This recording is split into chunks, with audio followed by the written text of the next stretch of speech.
Finance section. So how do you want me to play the video? Would that just be easier? I mean, do you have access to Yes. it? I mean, you got Twitter, right? Yeah. Okay. So I've seen this. You've seen this? Okay. Okay. So this is a Yeah, she was wild. All right. Yeah. Do you want to break? Do you remember what she was saying? Nah. Go ahead. Okay. So this is a listener question, and it is based off a tweet. So this lady's going to talk, and then I'm going to break it down piece by piece for you guys. Let me make sure it's not too loud for y'all. Oh, we have to say this: fair use, fair use, fair use. Yes. Publicly available on Twitter. Found on Twitter. Most people are wrong. You guys, most people are wrong. Most people are wrong. I'm a cancer diagnosis away from being wrong. Okay? So why are we, when we're having conversations about money, why are we having these conversations as if most people aren't broke right now, one paycheck away from being broke, just was broke yesterday? Like, it's just so crazy to me. But it's like this flex culture, this luxury aesthetics culture, this black women in luxury culture completely obscures the financial realities of black people, honestly, not just in the United States, but across the world. We don't have shit. And that's, again, going back to even if you are now making a lot of money, income is not wealth. So why are we on the internet arguing about what broke people should and should not do? You were broke yesterday. Your mom's broke. Your cousins are broke. Your friends are broke. How are we spending so much time listening to people give this fake financial advice and listening to people tell you what you should do, what you shouldn't do? 6 figures, are you broke? Don't go outside. Don't wipe your booty. Don't cross the street. We don't have shit. Your social networks also probably don't have shit, or they're a paycheck away from not having shit. Why are we torturing ourselves like this? It don't make no fucking sense. Okay, that was a TikTok, and the person, I don't know if it's her, but it says Kimberly N. Foster. It's on Twitter, but that was her TikTok. I'll retweet this so I can, say I did it. Okay, regardless, is that what I sound like? Look. Hey. Look. It's over 9,000! I know this is your question, but can I just Go start by the way? ahead, you good. I just don't like the way she says culture. Okay, if she said culture one more Okay. time. All right, You I'm talking done. about you getting canceled? That's probably Look, the worst thing you've said. I don't care. Is that all, you just had to say something about her speech, nothing about the finance stuff? Yeah, nah, I'm gonna let you. I know you can say what you I'm want. tagging you in, bro. This Okay. your, you know what I'm You saying? good. This your time. I got you. Yeah, no, you're good. All right, so I like I said, one, do I sound like that? Yeah. Good lies. There you go. In short, she said a lot. I have 1, 2, 3, 4, 5 different. She said 5. She made 5 points in under 2 minutes. So I'm gonna respond to them individually. So the first point she made in the first 20 seconds is essentially talking like most people aren't broke right now, living check to check. Yet I don't talk like I don't talk like that. Most of you are struggling financially. It's what is it? There's so many different numbers, but I think it's 39% of people have $1,000. So 61% of people don't. Bruh. 39. Yes, save less. You have no money. So this is what I say. I do agree with her on that point, but it all depends on who you're following. So as someone who follows a lot of people, like I said, I might have discovered scammers. I might not. They might have been. See, the issue is they've been scamming, but then they got legal money, so now it's not fake no more. Regardless, yes, a lot of people, as I said, most people are financially illiterate. So that means if you're illiterate or innumerate, that means you don't have the basics or the foundations at all. So this can be up for discussion. AKA you. Stupid. Okay, no. I'm choosing I know, violence. but Go still, ahead. yeah, I'm on my violence fast. I'm It's doing okay. good right now. You are, I'm not. But yeah, you're good. But so if you're illiterate or innumerate, right, that means you can't read at all. Financial illiterate, that means you have nothing. Like if someone is illiterate, I know I'm saying it again, but like they cannot read, right? So if you're financial illiterate, that means you know nothing about finances. So one would say you need to learn the basics first, right? The foundations. What's his name? Dr. Seuss. Wait, hold on. I'm not reneging on that, but I never know who y'all mad at and who y'all cancel. I think Dr. Seuss they said he was racist and stuff. Anyway, I can't remember. I can't keep up. That's just in case he was. Yeah, no, I mean, I don't care, but it's just, so. But yeah, so if you're financially illiterate, you need to have the foundations. So the question is, what are the foundational principles in finances? I would assume the first one is budgeting. Look, where have you heard that before? Let me not be biased, but I would assume the first thing you need to know how to do is budget, which in short, remember, budgeting is not restrictive. Y'all just mad because the income you got is restricted. okay, let me dial back from the violence. But the first thing you do is write down your income, right? And the second thing you do, which is the last thing, you write down all your expenses. That's a budget. You either are intentionally on a budget, right, where you're intentionally, putting every penny somewhere, which would be a zero-based budget, where you write down all your expenses, total your income, or you can do the 50-30-20, which is 50% need, 30% investments, and 20% savings, or I might flip the 30%, 20% there for savings and investing. And then I figure that I don't care about the budget, zero-based budget, because if you have a business, you do a zero-based budget. That's why I don't understand why the other ones exist. If you want to have a business, slight tangent, but if you want to have a business, if your CFO said, hey boss, we don't know where all the money going. Tell us how you really feel. You about to get fired. What are you talking about? FBI, open up! That's you in your office, right? You in the C-suite, and I'm talking to your girl. So you just track all your expenses, but if most people, right, are financially literate, so they should at least have the budgeting basics down, right? You can get into all the ways, about debt, but what do I recommend second? Define how you want to handle debt, handle it that way, so you can get into using credit or not using credit in that whole spectrum, right? And then the third thing is investing / generational wealth. Damn, Cory, I guess I just got a 3-step process that I guess I'm done for this episode. 40 minutes. There you guys go. Does it? Nah. Wrapping it up. So, yes, and that's why I was saying most people, though, people are financially illiterate, and they don't even say, yeah, you gotta be on a budget, but let me show you how to get your credit right, like I said before, and then start using debt to leverage and gain assets. Okay, again, most people don't have money. I think that I told you this personally, I don't say on a podcast. The most money you'll ever have saved on average in your retirement is $230,000. That's the average. So from 25 to 29, 30 to 34, right, and then scale those ranges all the way up to 75 to 79, and then 80 plus. All those ranges, the highest average, not the average, but the highest average is $230,000. So you'll never have $250,000 saved on average in your retirement. Now remember, the lowest amount of money you should have saved in your retirement is what? 10 times what you make. So that'd be $23,000. That's okay. Like I said, I'm not choosing violence no more. So yes, a lot of people do talk like people are not struggling financially, which they are. Then the next thing is flexing in our culture as if most people have things, which we don't. Outside of the Dave Ramsey network, it's hard pressed to find somebody more about paying off debt than me. So keeping up with the Jones is what they call it. This is very hard for me. God, we gotta hurry up and get to September. No. Look, picked a bad month to fast. Hey, I know when she gave me these questions, I was like, dang. Again, get on a budget. Necessities, debt payments, investments, life. I'm just gonna be repeating myself until I get to August. That's what it. You spend money on necessities first. Hopefully, you still have some money left over. You have to spend on necessities first. I hope that is understood. Then, if you have debt, you have to pay for debt, because if you don't, they will take things away.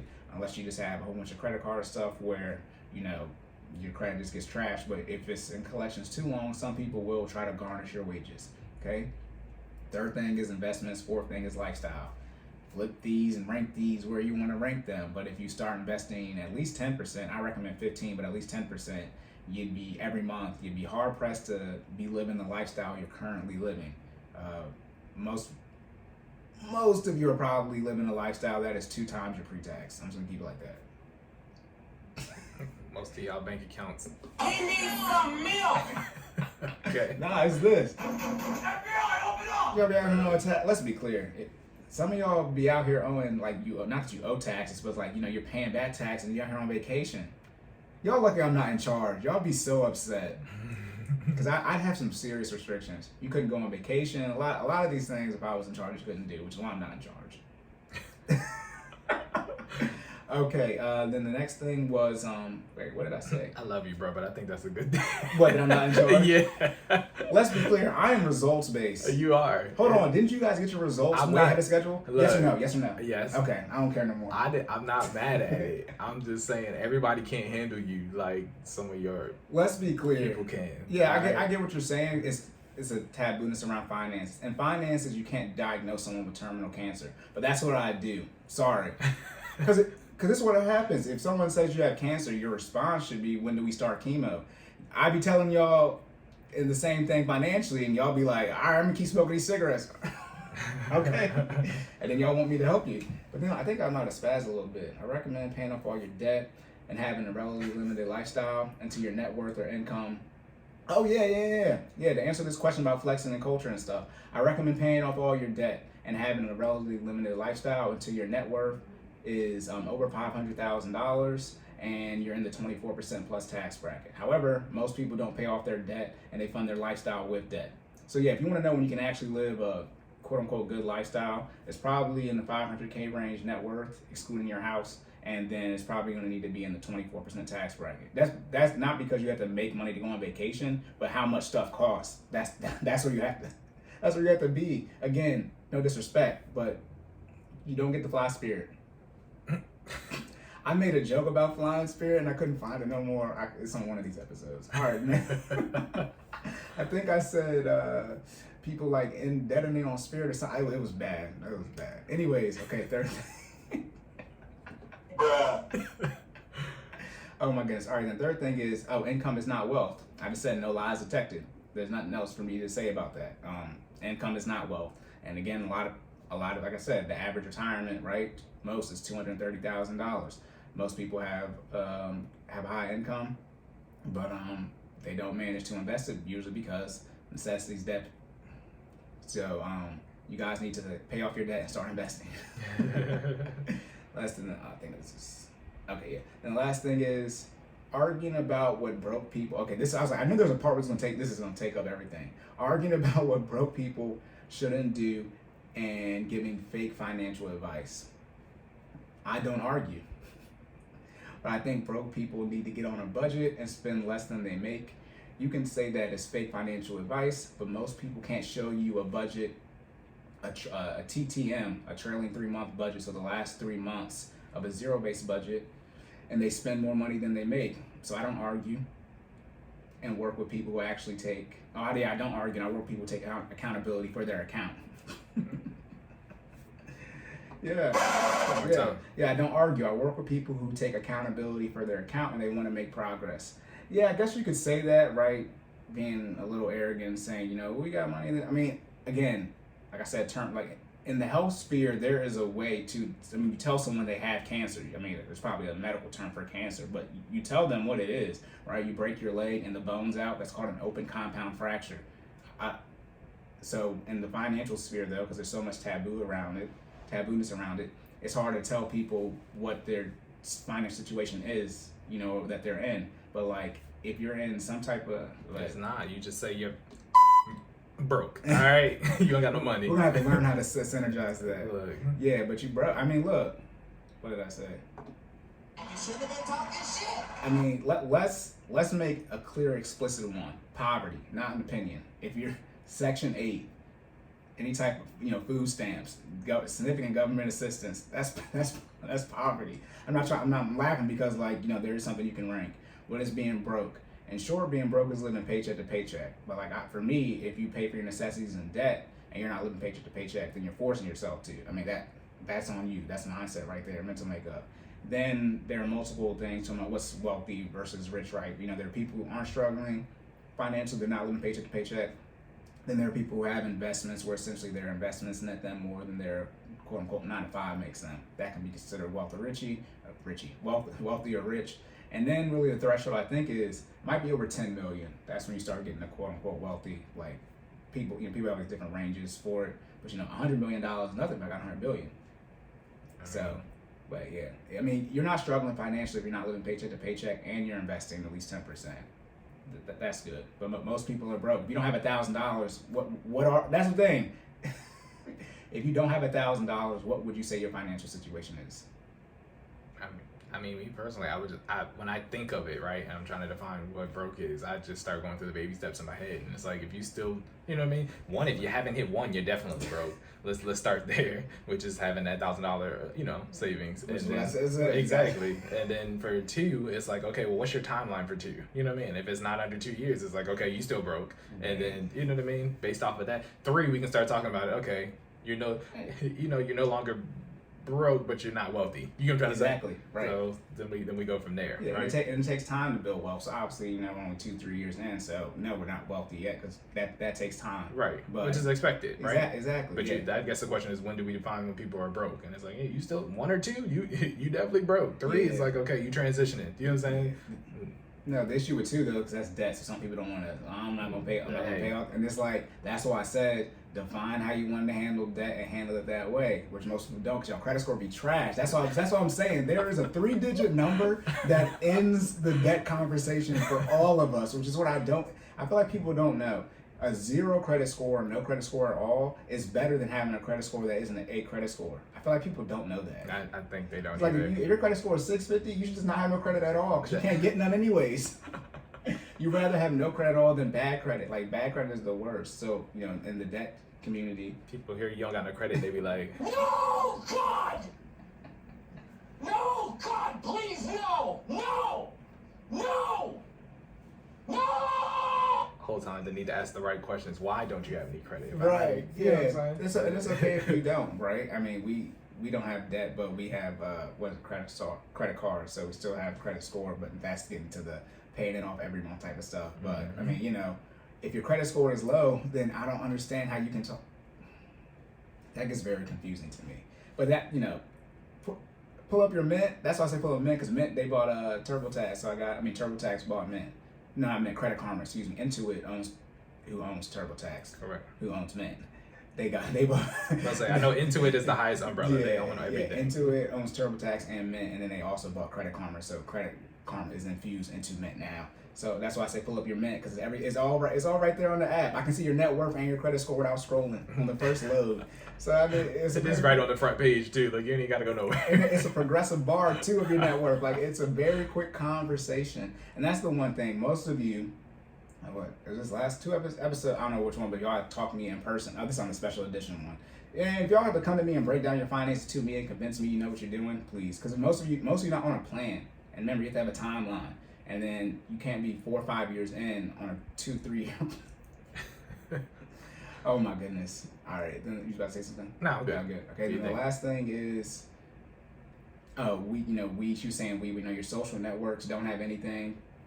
Then I said, I recognize that, and I've been doing what I can. Yeah, people saying you're broke, right? And so are the people essentially on your team. And I said, I recognize that. And I've been doing everything that I can to change that for myself and my network. However, people have to want to change for themselves first, which is the biggest issue. I've been changing that for his team and his and his network. I mean, very, very clear. I'm on the team.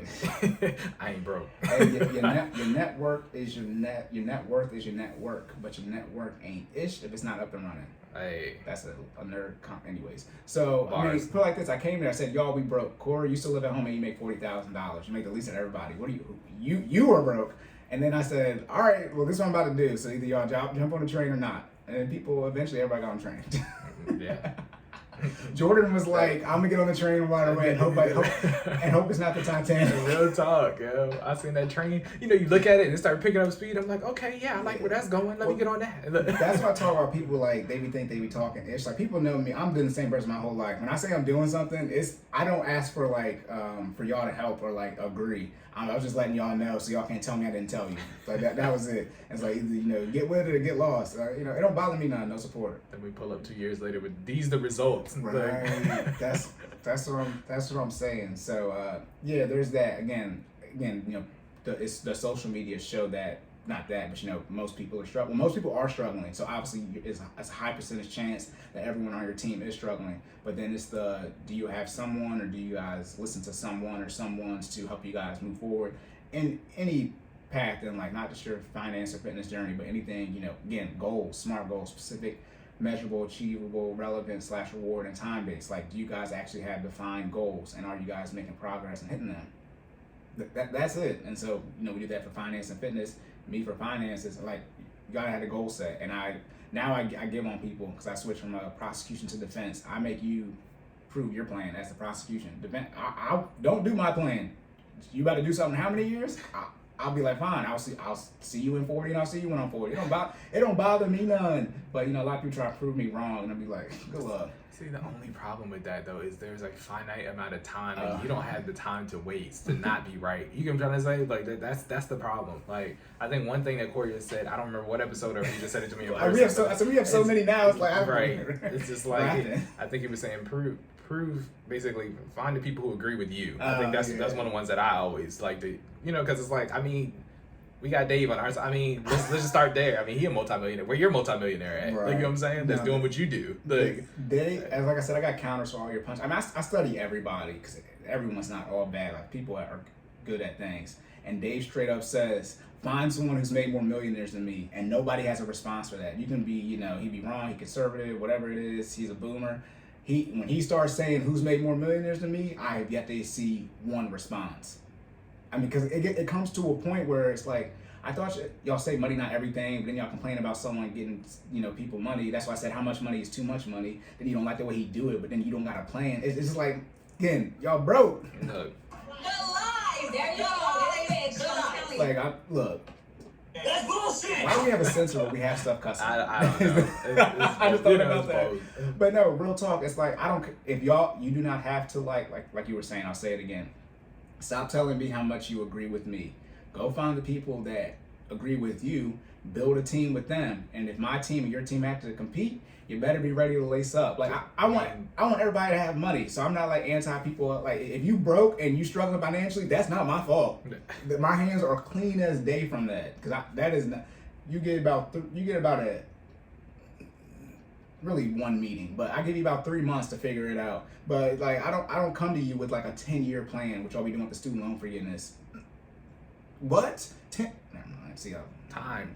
Yeah. You don't have time. You don't have time to be. Let's be clear. Jordan and his wife started this in 2018. The timeline was y'all supposed to be getting a house like now. Yeah, we are ahead of schedule. We 3 months into this. Yeah, three months ahead of schedule with the house, the mercy fund, and the debt payment. Like so I don't have time for that. Then to wrap it up real quick, then these are comments in the thread.